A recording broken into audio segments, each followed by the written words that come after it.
इस वीडियो में मैं आपको पैंट प्लाज़ो की कटिंग करना बताऊंगी, जिससे कि आपकी आसन खींचने की और साइड से प्लाज़ो आगे आने की दिक्कत जो है वो ख़त्म हो जाएगी। आप देख सकते हो मैंने इस तरह से कपड़े को रख लिया है, ऊपर उल्टी साइड रखी और ये खुली साइड मैंने अपनी तरफ रखी है, क्योंकि हम जो है खुली साइड से मार्किंग करेंगे।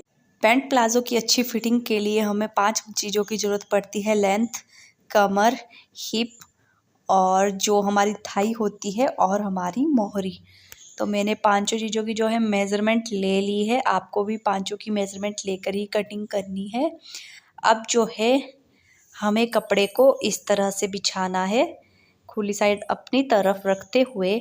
और अब हमें जो है ऊपर से नहीं, मतलब हमें जो है बॉटम से कटिंग के लिए पहले हम निशान लगाएंगे। तो बॉटम पर पहले हम कपड़े को सीधा करने के लिए एक सीधी लाइन लगा देते हैं, ताकि हमारा कपड़ा किसी तरह से टेढ़ा ना हो। तो बॉटम पर हमने एक सीधी लाइन लगा दी है। अब आपको जो है वो पोंचे के लिए जो है निशान लगाना है, मतलब पोंचे को हम सीधा नहीं रखते हैं, थोड़ा तिरछा रखते हैं। तो जो हमने सीधी लाइन लगाई है कपड़े को बराबर करने के लिए, वहाँ से आधा पौना इंच हम जो है ऊपर निशान लगाएंगे और यहाँ से इसे मिला लेंगे। तो ये हमारी लाइन थोड़ी तिरछी आएगी, क्योंकि हमारा जो नीचे बॉटम होता है वो इस तरह से ही कट होता है। नॉर्मली बिगनर्स जो है उसे सीधा काटते हैं, तभी उनका जो है आसन ऊपर खींचता है, लेकिन वो तिरछा ही होता है। ये देख सकते हो मैंने साइड में फ़ोटो लगाई है। इस तरीके से हमारी जो प्लाज़ो है ऊपर उठती है, ऊपर खींचती है। इस तरीके से तिरछा रखोगे तो आपको ये वाली प्रॉब्लम जो है नहीं होगी। अब हम यहाँ से 2.5 इंच ऊपर पर निशान लगाएंगे, जो कि हमारा कपड़ा बॉटम में फोल्ड होगा। आप अपने हिसाब से 2-1.5 इंच जितना आप फोल्ड कर सकते हो उस हिसाब से रख सकते हो। मैंने जो है 2.5 इंच रखा है, क्योंकि मैं 2.5 इंच पर ही कपड़ा फोल्ड करूँगी। तो मैं यहाँ पर भी सीधी लाइन, सीधी मतलब जैसे भी तिरछी जैसे आएगी निशान 2.5 जब आप इंच मार्क करोगे, उसके बाद जो लाइन आएगी उसे हम मिला लेंगे इस तरह से। और अब जो है हम ऊपर मार्किंग करेंगे यहाँ से। तो हमें अपनी लेंथ, सबसे पहले हमें अपनी लेंथ पर निशान लगाना है। तो लेंथ के लिए जो हमने ऊपर लाइन लगाई है वहाँ से ऊपर नापना है। तो लेंथ मेरी 34 थी, तो मैं 33 रख रही हूँ, क्योंकि 1 इंच जो है हमारा बेल्ट में आएगा ऊपर। तो इस तरह से मैं 33 पर निशान लगा रही हूँ, क्योंकि हमारी जो बेल्ट है वो 1.5 इंच की होगी।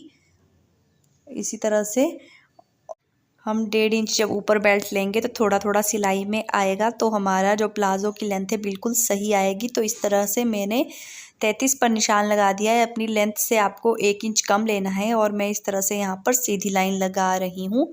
आपको जो साइड से, खुली साइड पर इस तरह से एक सीधी लाइन लगानी है, मतलब आपको यहाँ से मार्किंग नहीं करनी है। आपका कपड़ा जो है यहाँ से खिंचाव जो आता है हमारा आसन में, उसकी एक प्रॉब्लम यह भी हो सकती है। आपको उधर की साइड से भी काटना नहीं और इधर की साइड से भी नहीं, आपको इस तरह से सीधी लाइन से इसे सही कर लेना है। और खुली साइड से फिर ये जो लाइन लगाई है वहाँ से आगे ही मेजरमेंट करनी है।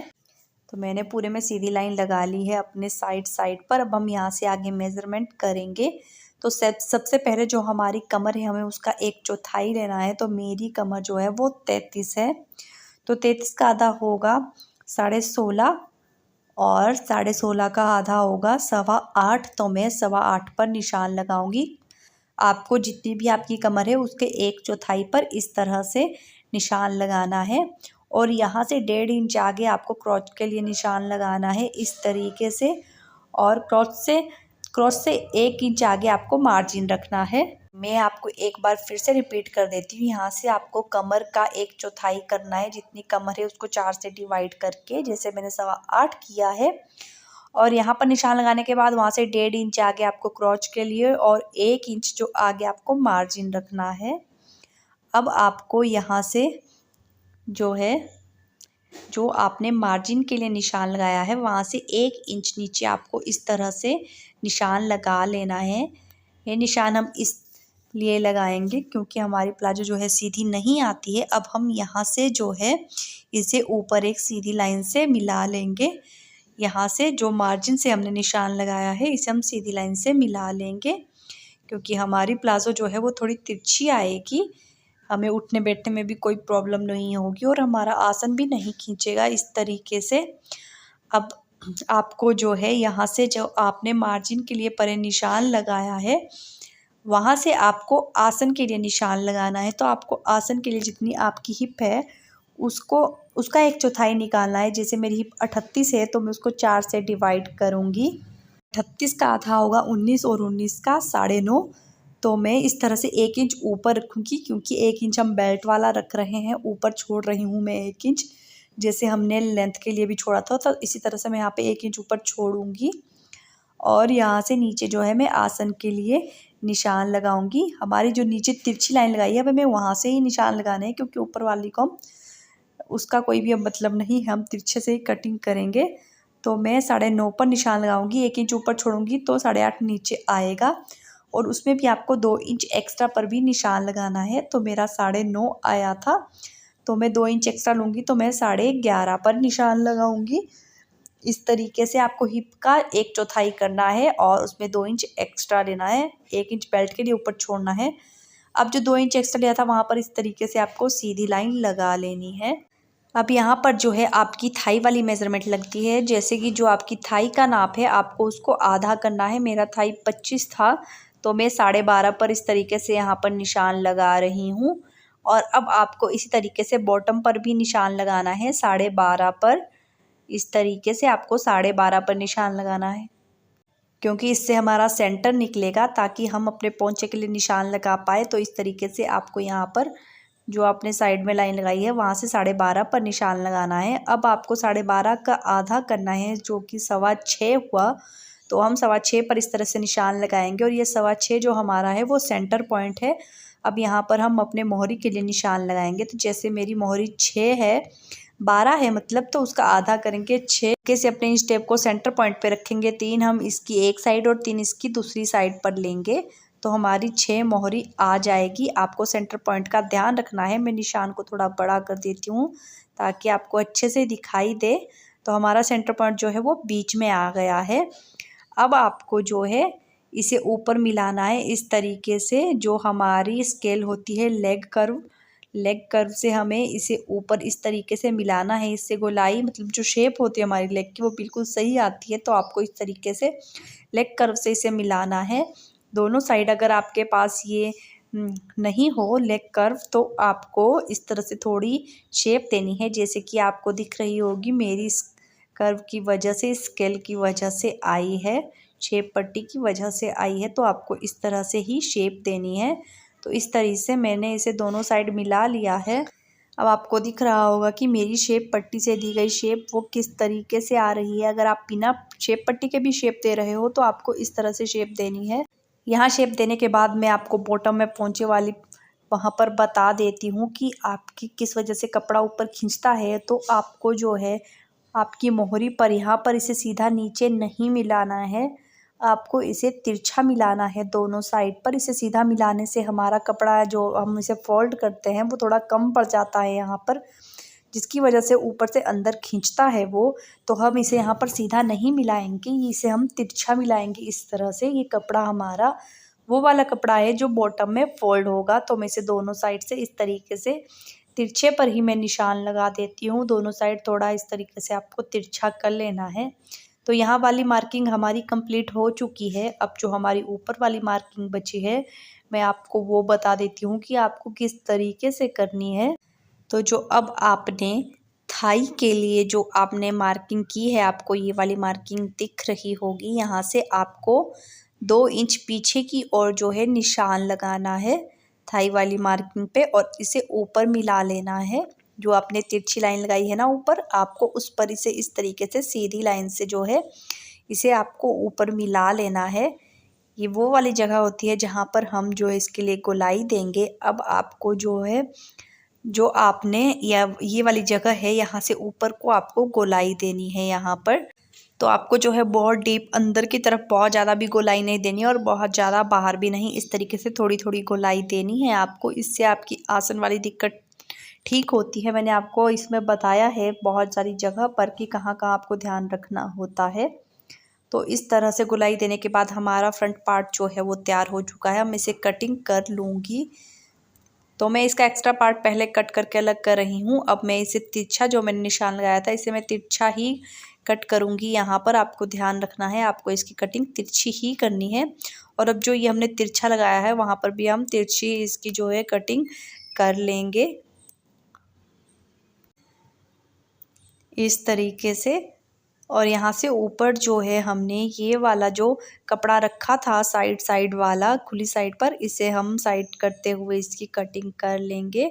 और यहाँ पर भी हमने तिरछी लाइन पर कटिंग करनी है, ऊपर वाली पर कटिंग नहीं करनी है।